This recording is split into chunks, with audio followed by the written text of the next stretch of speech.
What's up, everybody? It's LG Doucette here, and welcome to the Milk Road Degen podcast, the crypto podcast that you'll feel naughty telling your wife about, or you won't need to clear your browser history. Today, we're joined by BreadGuy, one of the top minds in the Degen space and the public face of the upcoming Layer 2 MegaETH, as well as a staple of the Modern Market podcast, a fantastic show that I followed for a very long time. He's a sharp guy, and we're going to talk about digital asset treasuries. What is this a Solana thing now? Where value in the market is going, like and where value is and where the market is going on a broader space. What's happening with InfoFi, especially himself as an influencer kind of guy who does well in those circles. What's going on there? And also, where are all the new users? That and maybe I can squeeze him a little bit for some alpha on MegaETH, because that's something I think a lot of people are wondering. It's a very spicy meatball, a lot of hype, but what is actually going on there? Hopefully we can peel back the curtain and squeeze out a few little nuggets from him. Before we start, I want to send you guys all over to the new Milk Road website. Our teams work super hard, and God, the new site is actually like so slick. I'm actually super proud to be working at Milk Road and having this brand new website. It features a lot of our Degen content, as well as the regular crypto content and the macro stuff under one roof. And our pro offering is actually on discount until midnight tonight for either the Degen Pro or Pro All Access. So make sure you go check out the website. The link is in the show notes, and you can get access to all three brands at a discount just today. So that's pretty sweet. And today's episode is brought to you by Fun Token, powering the next wave of Web3 gaming and decentralized innovation. Man, okay, I'm so excited. Let's get BreadGuy out here. Dude, I have to ask, we had this with our first guest, OSF, but your story is going to be infinitely better. Why are you BreadGuy? Before you hear anything else, we need to know why you are BreadGuy. You can be anything in crypto. Why are you BreadGuy? Fuck yeah, you juiced it as being interesting. It's actually very simple. My actual name, my literal name is Brett with the T. And if you don't enunciate that, you get bread. So is that like, how did that happen? Do you have like a nephew who couldn't say your name and you were just like, I guess I'm Brett now? It was actually like just growing up. I had a friend whose name was Brad, and they also did not enunciate his name. So like anytime we were hanging out in a group together, it's just like, oh yeah, what's going on, Brett? And but like, was it me? Was it him? Was it like, so it's just like kind of annoying. And whenever I was 3 years ago, whenever I was looking to create a pseudonym, I think it was 3 years ago, 4 at this point. I just like, all right, bread. Like that's just kind of default. So yeah, nothing crazy, nothing interesting. What happened? What's funny? You stand out. I created a meta with it. So I created bread, and I came in with a couple of buddies who were also, they didn't have a pseudonym. They were trying to create their own stuff. And so my co-founder at the time ended up being Shrimp. And my other co-founder, like we were all just food items. Like everyone just like picked their favorite food item, and like that's how we lived. Wait, co-founder of what? What did you guys make? You'll appreciate this. So in the preamble, you told me you did NFT stuff. I come from I came in 2017, right? So like I bought bags way back in the day, and I bought them for altcoins that were just like 2017 ICO scams. VeChain was the biggest one that was like my bag, because it was like about supply chain and like all this shit, right? So whenever I came back in 2021, I still just held in my bag. I told myself it was a 5-year thing. I noticed that the ecosystem was basically devoid of any activity, and my history, my computer science is my degree.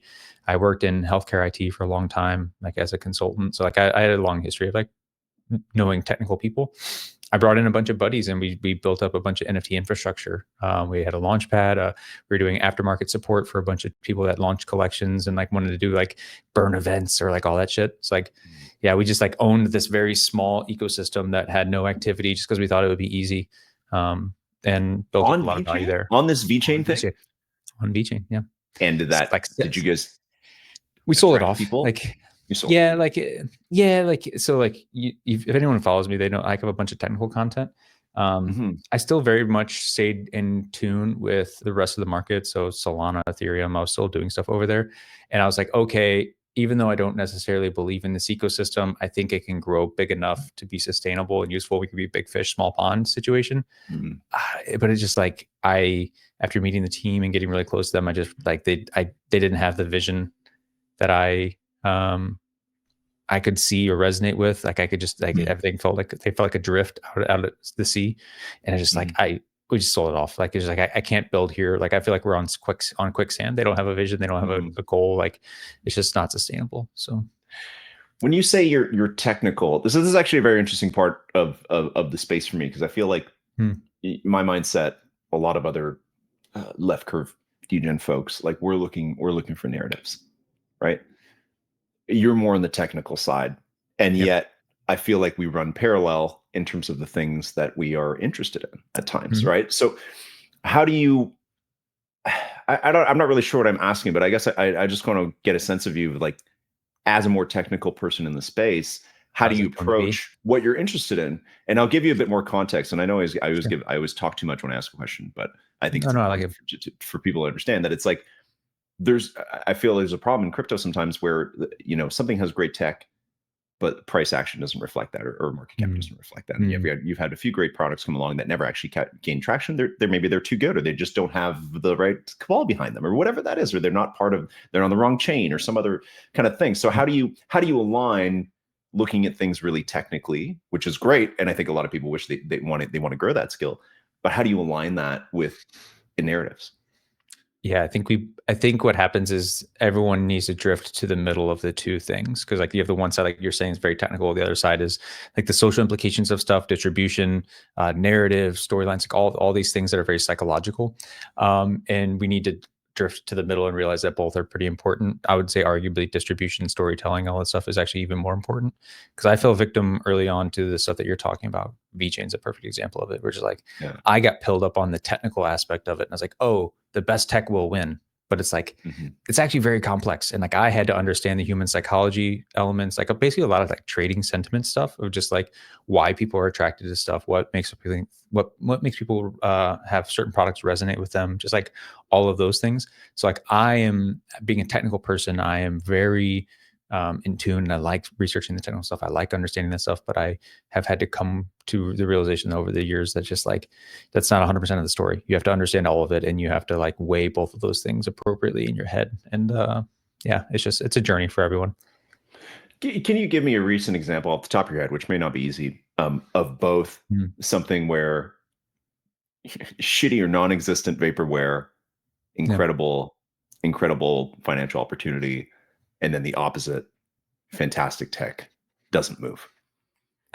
Yeah, I mean, like, there's actually a lot of my content is around like scaling, blockchain scaling and stuff, and we're talking about all these things where, like, oh my god, Ethereum is it's great, it's doing well, but it's like objectively, like, it has a lot of technical debt associated to it, right? Like it's the journey that it took was just not very clean, right? It was building net new stuff. Even the EVM, like the actual virtual machine that is operating on Ethereum, like whenever it was created, they did not know what it was going to be used for, right? So they created it. Technically, probably not great, because they didn't know what it was going to be used for. So you have things like Sui and Aptos and these other move-based languages they're languages that were built specifically for blockchain use cases, that after the fact, or after you had seen years and years of use cases materialize. So they knew what they had to design it for.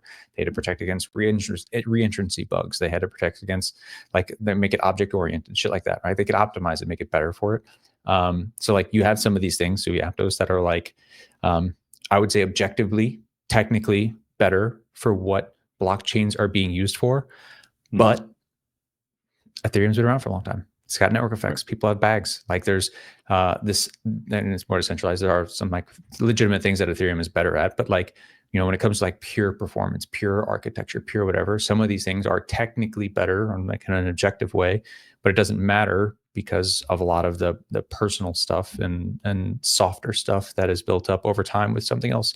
Like, eventually there becomes a point where good enough is like the end state, right? Like, you can look back in history and see like JavaScript. JavaScript is something that like everyone hates. They talk about hating in the technical world, but it was good enough. Got the job done. It's not the best, but like enough people have it. Like, there's convenience there, and because of that, it's going to win, and it just continues to proliferate because of that. Does that, like, but you think like a couple years head start matters in the long run? Right, because sure, yeah, Ethereum's been around longer than 5 years longer than Aptos, let's say, or 6 years longer. But in 20 years, does that actually matter? Yeah, like, and so I guess it depends on and if it can carry, right? So like you people have given up early leads all the time. Like you look at a lot of the even products in our space, right? Like Hyperliquid's not the first perp market, right? So like just because other perp markets came to town and did well and had a foothold doesn't mean they're the things that stuck around and won out. So things can come in and objectively win, but I think you need to be able to make sure to consider the balance of everything that goes into making something sticky. And it's not just the technical stuff. It's not just the social stuff. It's whatever has the best answer to all of those things. And on a long enough time horizon probably wins. So I guess, okay. So I guess you're like ETH versus Sui and Aptos comparison is kind of like answering both examples. Is there anything? Yeah, I guess a little bit on both sides, right? Okay, can you give us a more low cap example? Is there anything? A low cap example of yeah, we have this show so we can discuss metas. Honestly, like that's the onus of this show and our whole channel. So things like sure, maybe once in a while we'll look at a perp trade on one of those, but otherwise we don't. We're looking at anything in the past 12 months that you've been shocked on either side for its performance or its underperformance. And we'll stick to applications. It can be anything as well. I'm happy to transition into memes or anything else, man. Like, I think it's great to have a really technical mind on, and if there's other things that catch your eye, then that's worth us knowing as well. Yeah, I would say a good one, like Pump.fun, Launchpad meta, right? Like that stuff's been going on. And you've seen a couple of competitors come in with objectively better financial models for users, right? So whether you're looking at Bonk or you're looking at Boop was one that I thought like had a better chance to actually take off because, if you own the token, you own a portion of all the coins that are launched upon it. And then then me as an active, like a passive participant, even though I don't do a bunch of Pump.fun trenching, I could just buy the Boop platform token. And because of that, I get a portion of all these meme coins that are launched from it. And it becomes like, it creates a little bit of a flywheel of all these tokens, right? Or there's incentive to get like larger capital. Did you launch the token? For the airdrop claim? You did, right? Yeah. Okay. Yeah. I went back and forth on it. Whereas I think initially I kind of felt a little hesitancy because I didn't want to have a token associated to my name, don't do it. But then I realized I was imbuing a lot of social weight that scammers were imbuing into tokens into just like a neutral standard, right? So it's like the standard itself is just a token. It could be whatever. It could be good. It could be bad. It could be a blockchain. It could be a shitcoin. It could be an explicit rug. It could be all kinds of things. And I was just like in my brain quarantining this entire standard of like, no, I can never do this thing. It's bad. Solely because I've seen other people do it poorly. And I thought that was like kind of fucked up, especially with like, for me, like if I can tell everyone don't buy this thing, I'm going to launch it and, I can make some money and no one else can get hurt. If I can try to do my best to prevent that and there's good intention there, then yeah. Why should I stop myself? Why didn't Boop work out? And just for context, people that maybe don't remember or weren't around, Boop was basically a new meme coin platform it's not what is a vampire attack, but they incentivize people to come on over to Boop. Because I guess with like a really juicy airdrop, and they mainly incentivized people with large followings to drop a token where they would then get, like, I guess you unlocked a larger portion of your airdrop depending on the token's market cap, right? Is that what it was? Yes. Yep. Yeah. Yeah, it had to be. First, she was launching it. First, it had to like migrate to the pool, and then had to trade above a certain price. So, like the thought whenever they created that was that okay, these people with influence would come, they'd create tokens, they would be incentivized to shill it, talk about it, try to bring value to it, try to do all this stuff to drive the market cap. What ended up happening was that like a few people or most people launched it, and then they just like ended up paying people like bots and shit to like fake farm it above the threshold just so they can claim their stuff and get out the door. That's right.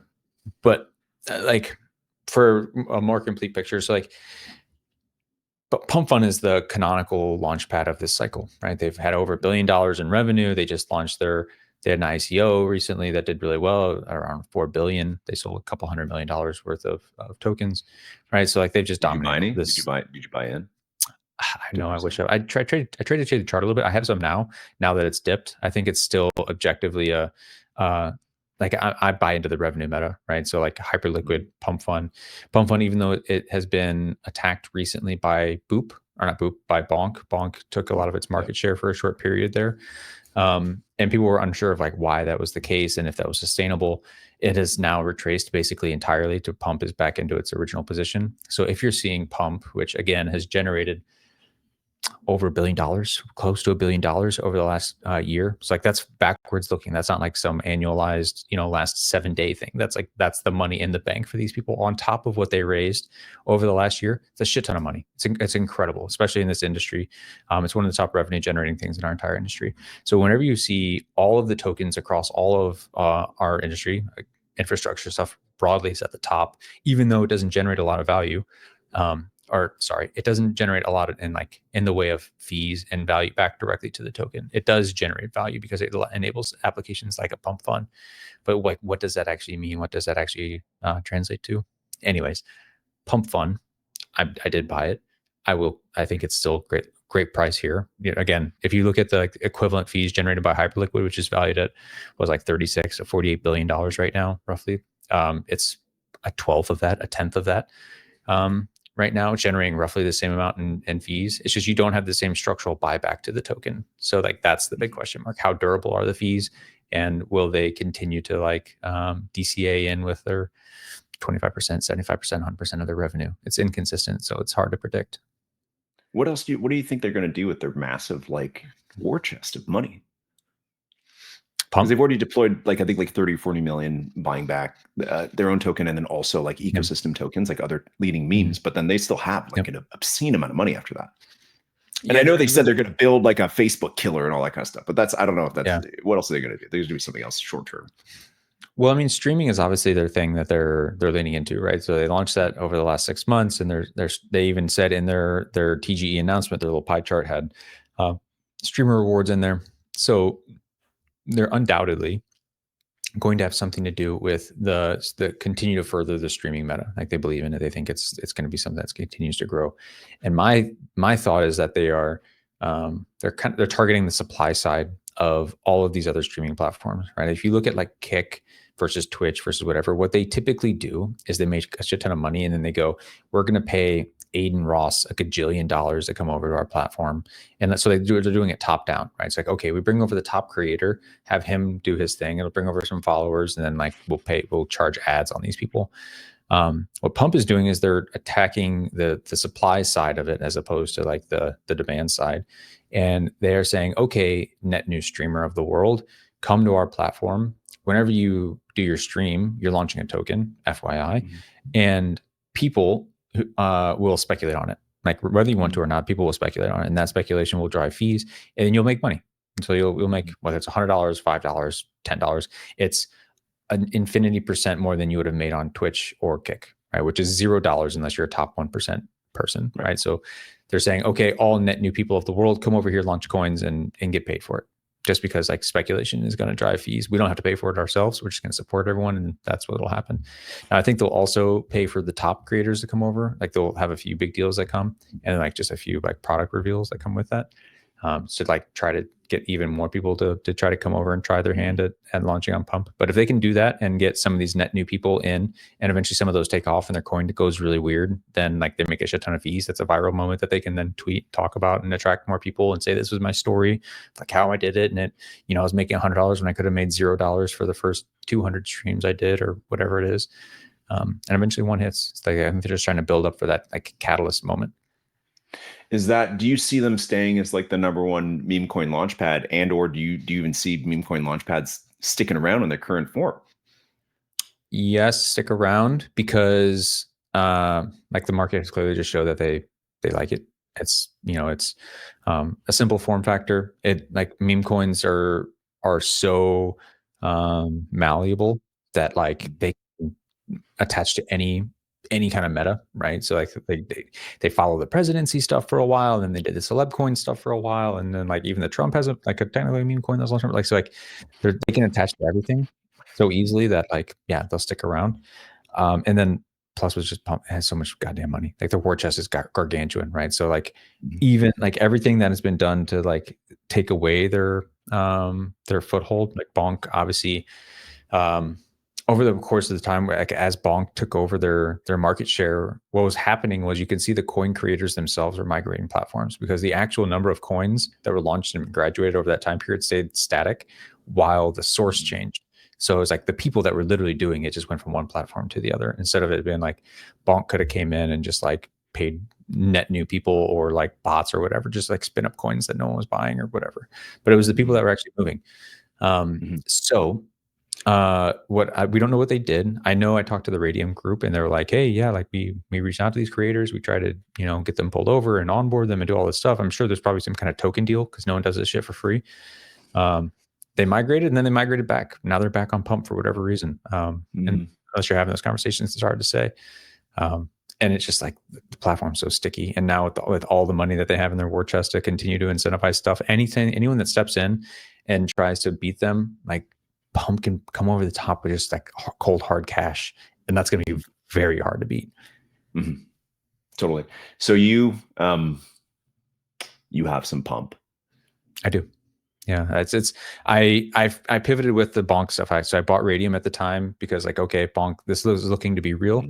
Radium is going to be the platform that all these Bonk tokens go to, and I think over that time period of Radium, the underlying DEX went up like 40-50%, something like that. So I did that, sat in there for a little bit.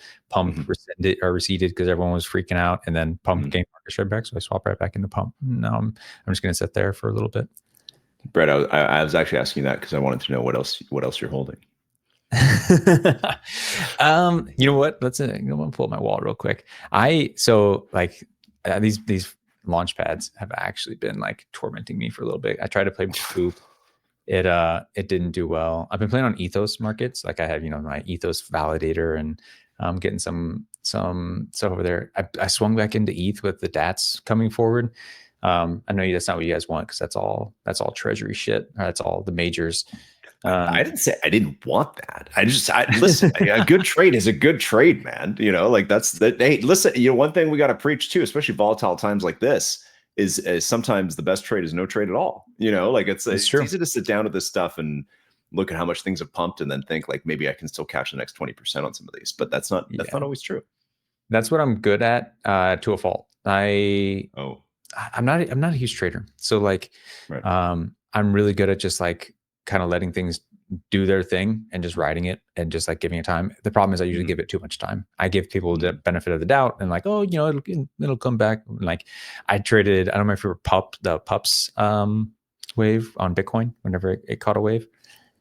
Oh, is that the thing that Ansem was huge into? Yes. Yeah.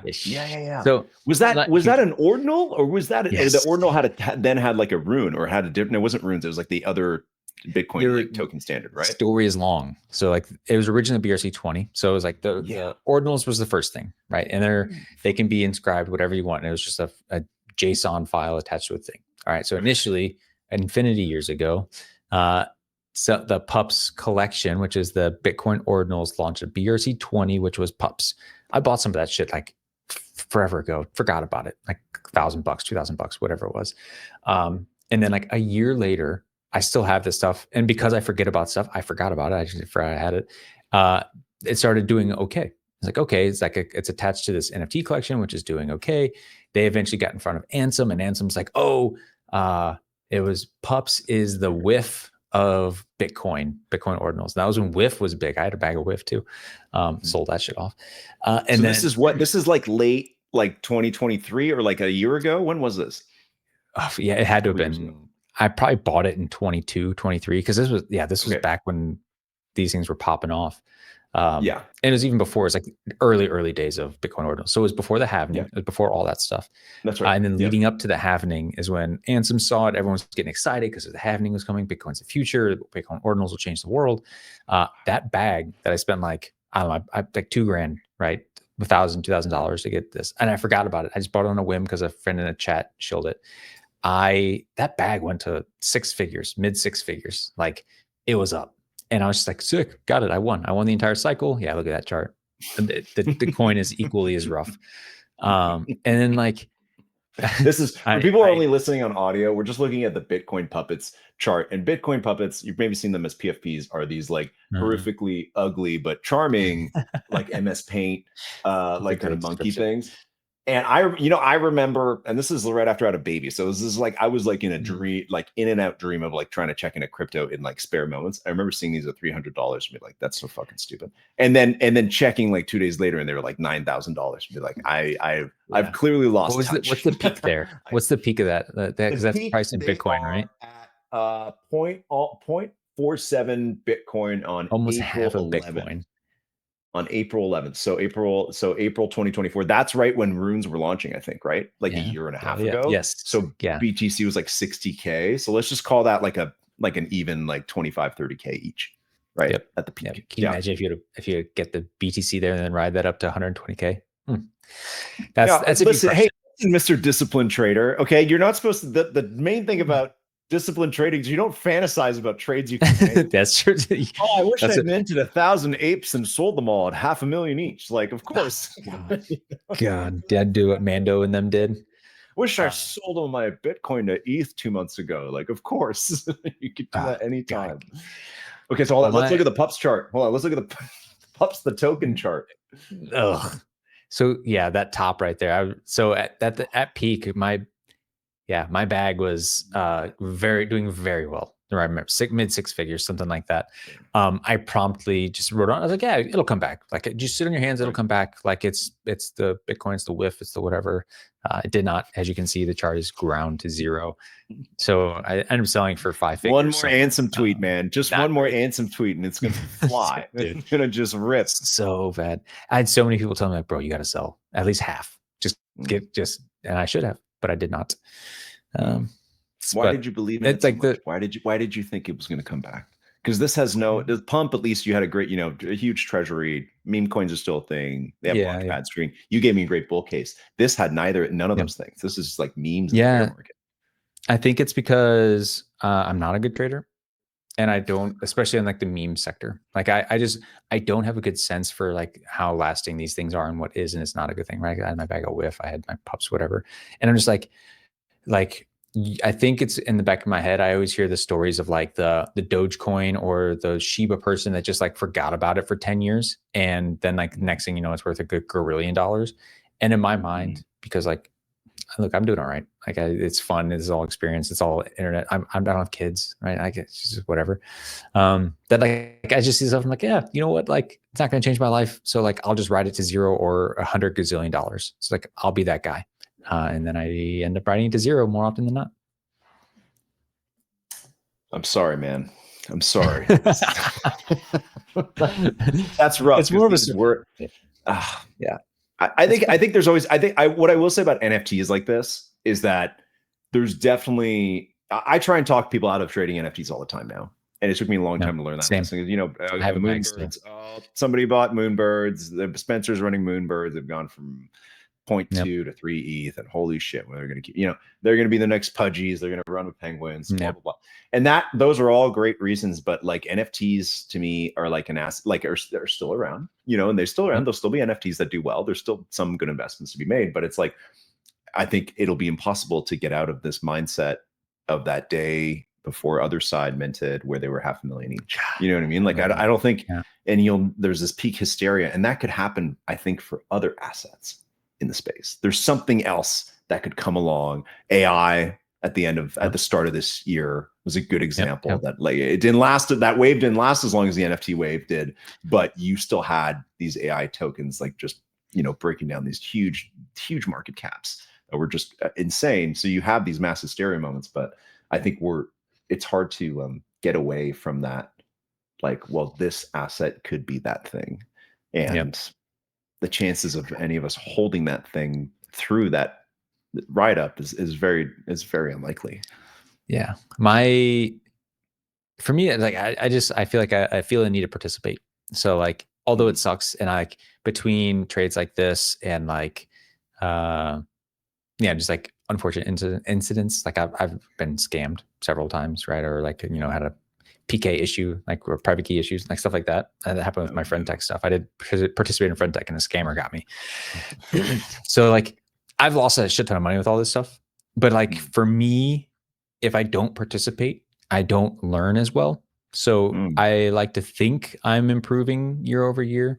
And none of it is been catastrophic to me and my lifestyle and my everything else. So for me, it's just like, it's part of the journey, and I enjoy it for that reason. And it's a story, like there's trauma bonding that comes with it. So like I have friends that like I can sit here and laugh about and do all that stuff. So Web3 gaming is booming, and one token is powering the next wave, Fun. With 100K holders worldwide, Fun is already fueling engagement across AI tools, rewards, and 40 plus upcoming games in 2025, audited by CertiK with an AA Skynet score and listed on Binance, HTX, and Poloniex. Fun is built on trust and adoption. Now, with the launch of Fun 100X Foundation, 10 million is going back to the community, funding DAOs, dApps, and a governance for the future of decentralized gaming. So discover how Fun is shaping Web3 at milkroad.com/fun. You don't trade a lot, but do you have a specific like framework or checklist of things before you open the wallet to buy something? Or is this shooting from the hip? It's shooting from the hip mostly. Yeah. It's like, and like I traditionally like to put in work and get tokens as opposed to like give tokens to get tokens. So like trading itself, I like to give time. I like to give effort. I like to give content. I like to give thoughts. And like, so that comes in the form of like advisory stuff or doing like airdrop farming, which is like just trying to be effective with capital and like without like explicitly trading, and then like building things, right? So like I mentioned in 2021 when I came back in, I was building stuff. Right now I'm building MegaETH. So like I like to contribute in those ways, because I feel like it's just a better RR for my type of brain. It's just it's not intellectually stimulating for me to trade. Like it's just like some of the stuff is cool. Like I have a thesis and it's like cool, but like I don't get the rush from number go up for the sake of number go up. That I do from like building something and getting reward that way. So you didn't feel anything when you had 6 figures of pups. You were just no emotion. Really, dude. I need that. I don't know what chemicals running through your brain. I need it. I did the GM. You know what? Actually, it's probably a little bit of mushrooms because I've done some playing like several mushroom trips. But then like also, I've done like I've backpacked a few times. Right, like extended periods, 90 days. Just across a couple different countries with just a bag. It's just like, man, I don't need a lot in this world. So it's like, what about the Pacific Crest Trail? Are you ever do that? I wouldn't, but I haven't done it yet. All right. I'll have to send it off to the lady. If it's one that's highly noted. It's a long one, man. It's from where I live to Mexico. Yeah. It starts like just east of like Vancouver in Canada, and then it goes like basically like through the Cascades, like through all the way down the coastline to Mexico. Oh, sick. So that's a long one. There's like in North America, there's that and the Appalachian Trail. Those are like the two. I knew about the Appalachian. Yeah, anybody who did that and got Lyme disease on it. Oh yeah. No. Well, I mean, no guarantee that wouldn't happen to you, but you'd end up. You'd also be like walking through like parts of Death Valley and stuff. So you'd get. You'd be at risk of many other things. Let's put it that way. maybe if there's another bear market, maybe that's something you could do. There is something anybody could go and do. Just go take a 3-month hike through the continent. We just actually a lot of fun. Here's a random question for you. Actually, this is something I want to ask you. I think many people are kind of curious at this certain point in the market. And you're not a trader, and that's okay if you don't have too strong of an opinion here, but I have traded like I say that like I did the GME shit like back in the day. I started off as like my family's not financial at all, right? I grew up in a small little podunk town. My parents didn't go to college. They didn't understand any of this shit. I had to learn my own, like I had to learn what stocks were. I had to learn all this shit on my own. I think people do this. So I like read books on planes while I was flying around for work. So like I started off very much not Jimmy Buffett, the Warren Buffett. Warren Buffett. That's some kind of Freudian slip, man. That's something that's the shrooms. The shrooms are giving us information secretly. This is new lifestyle. Yeah. I grew up very much Warren Buffett. So I was like, dude, it's like, bro, save all your money, buy Google and index funds. Like, and I had all that as I was growing up in like in my first career where I was like, I thought I was all, whatever, I was a consultant, I was doing that shit. And then like, as I got exposed to Wall Street bets in like the late 2019 or 2010s and early 2020s, and like, I eventually just like yeeted all my shit into GME, right? Like, and this was after like I had been dumping a lot of money in 2017 into Ethereum. And so like progressively I had been getting more and more risk on. And eventually I got very risk on. And like, without having a family to pick up, and like I don't, I have a dog and a girlfriend. That's it.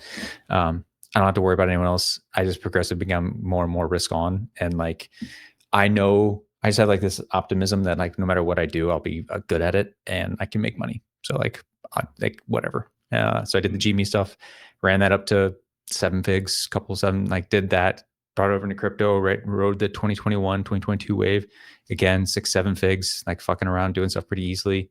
And then just like, yeah, you get desensitized to it in this industry. I like that confidence, man. I feel like that's a good like confidence to channel. You make it sound so simple. It's just like, I just feel like I'm good at making money, so I just rotating my capital here and there. It's not that easy. It's not. It's always when it's time to buy and sell, and you're looking at tickers to buy and all that kind of stuff. It gets a little bit more complicated, I find. Okay, Bread. Our cycle's done. That's a big question. Our cycle, no, because cycles are dictated by human psychology, and that's the one constant that we've had throughout time. It's like we can't help ourselves. It's just humans lead to cycles. It's not the technology that does it, right? So it's like we are going to be exposed to something that gets us excited about it, or a new vehicle, a new mechanism, and then we do what we always do, which is we take something to the extreme, that like a good thing, and try to make it great. And by making it great, we fucking wreck it, and then we have to start over and build back up. And a lot of that is just like psychological trust that needs to be built back into the system. Same thing happened last time, right? Like we got in over our skis, we found a new vehicle. People like took something extreme. We're all trying to one up each other. We're all trying to be the best at something. We get too far in, we fuck it up, it blows up, and then no one trusts it because like, oh, we're all scared. And then like, for that period, it's just like human psychology has to reset, which is probably why we're closer to the 4-year cycle, like rerun every single time, because like it just takes that long for people to build up trust in the system, and like for enough net new people to come in and like not be traumatized by the last cycle to like be able to get hurt again. Do you think, but I mean, how is that affected this time by like basically like the deregulation of crypto that we've seen in the last year? Like how does that? That's it. But what's that? The scale changes. That's it. Like you're seeing what what people are doing in TradFi with these we mentioned DATs, so digital asset treasuries. And for your listeners who are unfamiliar with those, it's just people in TradFi are spinning up public vehicles so that they can buy our coins and then charging a premium on top of the coins, right? So they buy $100 million of coins and say, hey, TradFi Capital, who doesn't have access to coins, they don't want to go on chain and buy Ethereum, give me $150 million for these $100 million of coins. I'll take the 50%. We're all living happily ever after, whatever, right? So it's like they're doing the same stuff that we do. And like as we sit here and continue to talk about all the mechanisms that they deploy, whether it's within these DATs to like spin up money or just to like differentiate themselves from each other, they're employing all of the same mechanisms that we do within this small little space that has led to all the same like bubbles and FOMO and collapse protocols and scamming, and like they do all the same shit. It's just with different names and a little more buttoned up, has a tie on it. So I don't think, even with the deregulation, which means we just get to play with people who are professionals, and I'll do this with air quotes, they're humans and they do the same shit that we do. They have the same impulses that we do, and they just do it with different names. And it's going to lead to the same outcomes, which is that they're all going to compete against each other. They're going to make decisions without truly understanding stuff. They're going to get overexposed to something. They're going to get burned, and then it's going to reset. And then we reset, how we work, man. So you think is cycle revolve around the halving, or you just think it revolves around this like this thing that we do that the financial industry does with crypto? Yeah, I think like I said, I think it revolves more around like the psychological weight of these moments and how long it takes for us to recover from them to be able to trust and try them again. And it just so happens that like the halvening is something that overlaps with that. Like, right, like the halvening for us was pulled forward a year because of all the work that was done on Bitcoins. Like that happened a year and a half ago, and now like all of a sudden we're starting to get into this stuff. Like I think it's just like all of this stuff requires many data points in order to like make a decision or something to be true. Like there's no singular thing that does anything. So it's just one data point that maybe allows some people to like build fake conviction and like allow them to let loose and to say this is why they can or should do something, right? Like this arbitrary thing is passed, Therefore, because it has happened in the past, I allow myself to deploy capital because I like that has historically been the signal. And like some people are flimsy enough to just look at that and say, this is the one thing that matters to me. And therefore now I can deploy $100,000, $1 million, a fucking, if you're Tom Lee, $20 billion into the tokens. Others, less so. It's like money's not even real. This is insane. Like it's not, man. This is like berserk. It's just games on games. It's just, yeah, that's nuts. I want to talk before we wrap out. I do want to chat about MegaETH. Obviously, lots of hype, lots of great applications, and we've kind of covered them here and there on Milk Road Degen. We've talked about noise and euphoria and kind of like the really high transaction speed, which is kind of like seems to be the main offering of MegaETH. But maybe you can start by just giving us like the 30-second like value offer of another layer 2, which is one way to look at it. And that's, I'm just labeling it that way to kind of give you like, so you can spin the narrative back the other way. But I'll do you better. Give us a story. What is this thing? Yeah, I'll give you a better one. It's the first real-time blockchain. So then that's point blank. That's what it is. That's the tagline. Everyone should solidify in their heads for it. And what that is uniquely enabled by being a layer 2. And that is uniquely enabled by being a layer 2 because it allows us to offload consensus to Ethereum. And like the culmination of that stuff, you said speed, I'll say latency. And latency for you as a user is the reaction time of the application and the blockchain to you, the user prompts, right? So consensus is something, because we're a layer 2, we're able to offload to Ethereum. Ethereum's the most decentralized blockchain of the world. We'll gladly give that to them. It is decentralized, censorship resistant. It's live. We offload that to that, and then we take everything else, right? And in doing so, it means we can compress block times down to basically 0. Our block times are 10 milliseconds, and block times is like, if you, again, as the Degen podcast, as a Degen, it's just like blockchains are repetitive snapshots of what is like real in the world, right? It's like, so for Solana, they have 400 millisecond block times. Ethereum has 12 second block times. Base has 2-second block times. So every 2 seconds on Base, it's like, this is who owns what. This is who owns what. This is who owns what. It's just a snapshot. And those periods are also what require applications to dictate their responsiveness to you, right? So like you say, hey, application, here is something I want to do. It says, okay, cool, we have you in the queue. 2 seconds later, it says, okay, that's now true. You can move about your day. It made it on chain. It's cool. It's whatever. And that 2 seconds, the 12 seconds, all that stuff is dictated by consensus, or it will be. That's why Base has 2 seconds. So we're saying, okay, well, since we've been able to offload this thing, we've made this very opinionated decision to say, we'll never implement this thing. We're going to give it to Ethereum wholeheartedly. Like, we trust it. We're going to compress this time that was 2 seconds, 12 seconds, whatever, to 0. Like we're doing the best that we can to drive it to 1 millisecond. It's at 10 milliseconds now. So now instead of and that's probably even fast for Base. It's instant, right? We fucking 10 milliseconds. You have 100 of those in a second, right? So just to show you how fast it is, or to tell you how fast it is. So we have like you mentioned, euphoria. Noise is another one. We're building a blockchain that allows for these applications to build like experiences that feel fluid and responsive and like Web 2 like. So Euphoria, there's the app that you're talking about where you tap a chart and try to predict where the line's going to go, right? If you had to like tap the chart and then wait 2 seconds for it to throw confetti because that's how long it took for that thing to be true, it's a bad user experience. But because we can compress that time to 0, it's a responsive app. So like now we're trying to build this playground of all these applications that can build these very responsive experiences and frankly be competitive with the Web 2 mobile world. Why? What do you do there? I'm marketing. Yeah. So they initially found me because it's a technical project. That's how they achieve the high performance that we do. And they had a hard time articulating that to the rest of crypto Twitter and just like crypto broadly. So they identified that problem. They saw that I was talking about it naturally because it was something that I was excited about whenever I first read about it. I reached out to them and told them I want to join their team, but we didn't know how or why or what. I was just like, I have time to devote, and I would devote it to you guys. They came back to me and it's like, all right, we need help. And I joined their team in an official capacity in November of last year. Nice. Congrats, man. That's cool. I like that you reached out to that. That's pretty sweet. I didn't know that. I'm a big believer in manifest destiny. You gotta put your energy out in the world, and then like that's how the stuff comes back to you. Oh, vocalize man. Are you talking about like, yeah? Are you talking about like The Alchemist, like the book? Are you talking about? I haven't read that, but I imagine it's is there similar principles where it's just like, I don't know. Yeah, sort of. I don't know what kind of, maybe.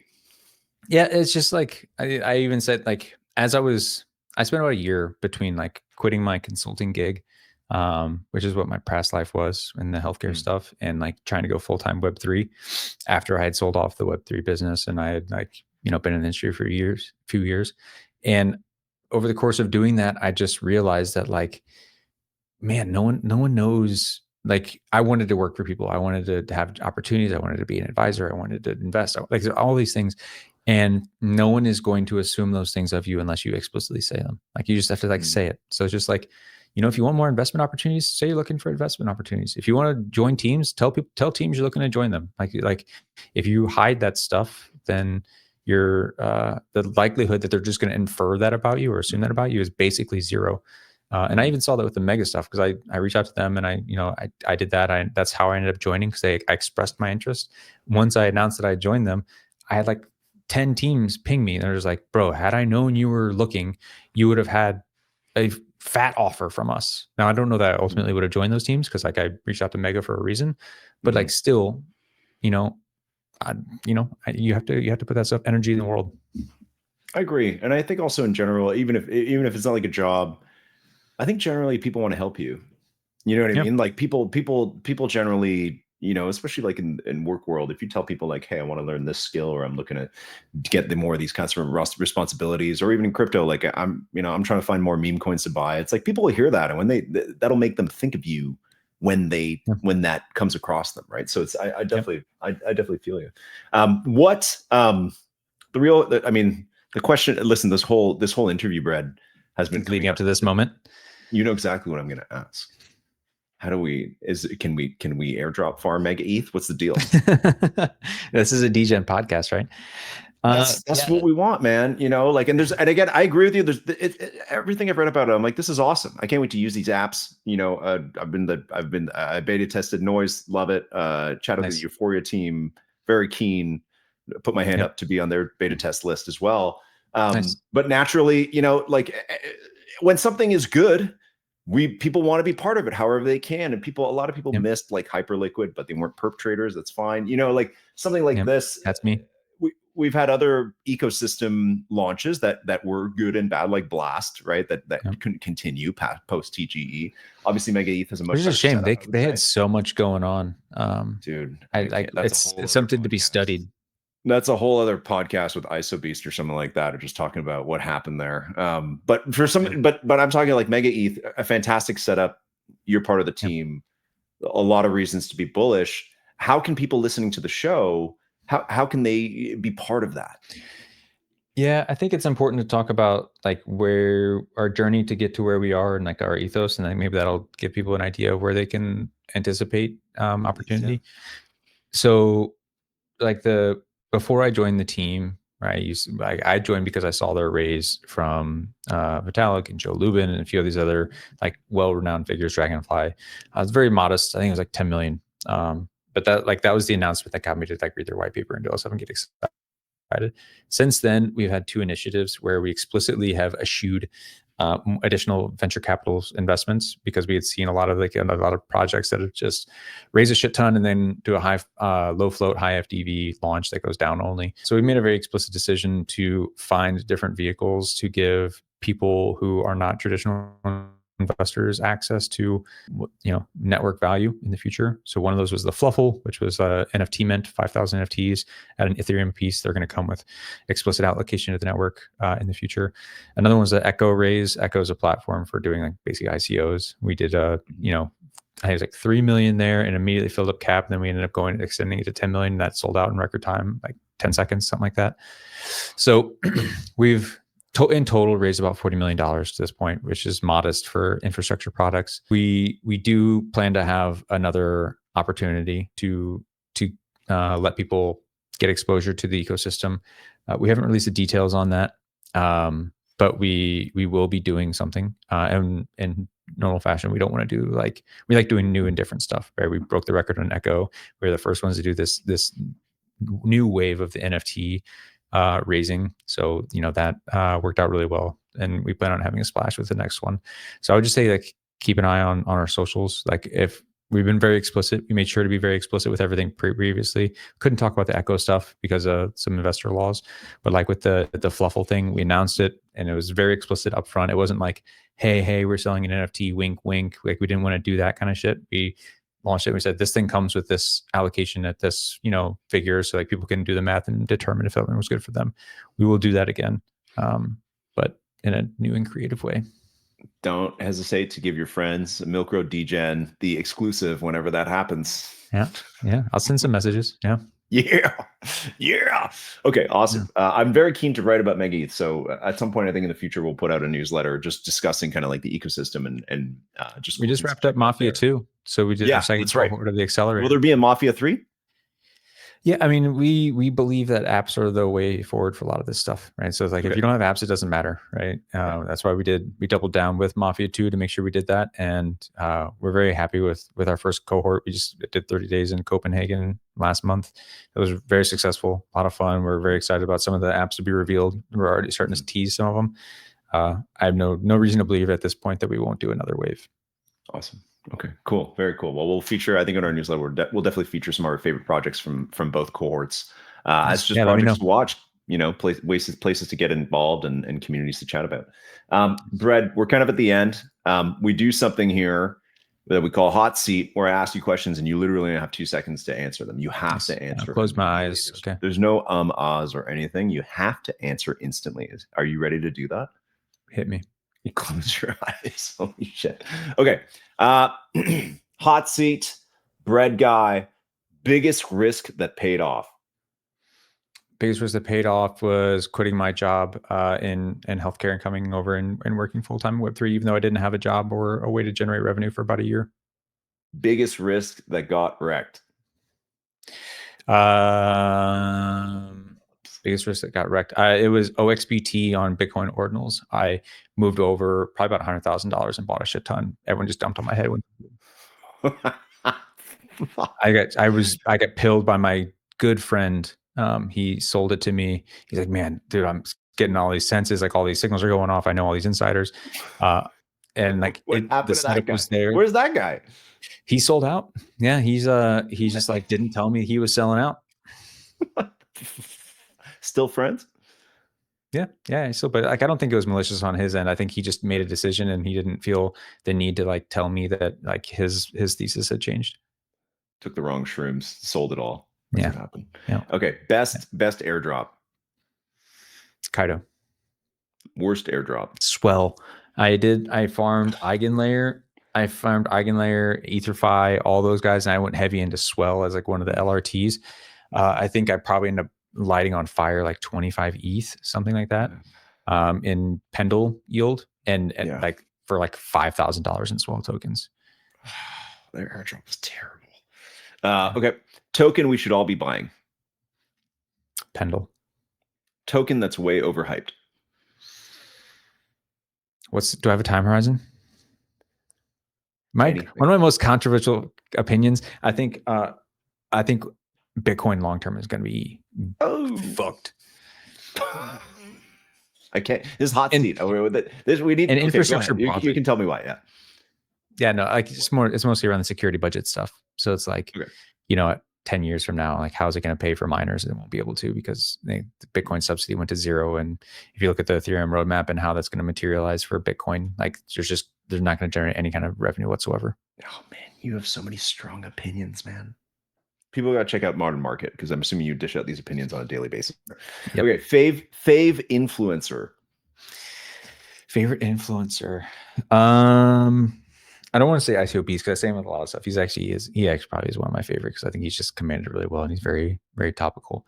I'll go off and say Clemente, because he's just the personality he brings, even though the actual content itself is not very intellectual. I think he digs into it so heavily, and he's built such a unique brand about himself that I think it's entertaining. Smartest person you know. Smartest person that I know. I like John Charbonneau. He's a researcher. Okay. Am I supposed to know him? Do I look like stupid if I don't know who that is? Or nah, he's like top of my head. I probably it's like him on X. I think he's got like 14,000 followers on X. He's just like he's a very big counter trend better. Okay, I write that down. I'll check him out. Okay, last one. Last meal before you die. Last meal before I die. I have pho. Oh, from there's we just did that 90 days backpacking through Southeast Asia, and there was a place in Vietnam. It was like this I forget the name of the actual place, but it was this Michelin star pho place, and it was like it like wasn't fancy. Like walk in, they make it super fast, but just like all the greens and stuff on the table, the broth was just so good. Like it was it was.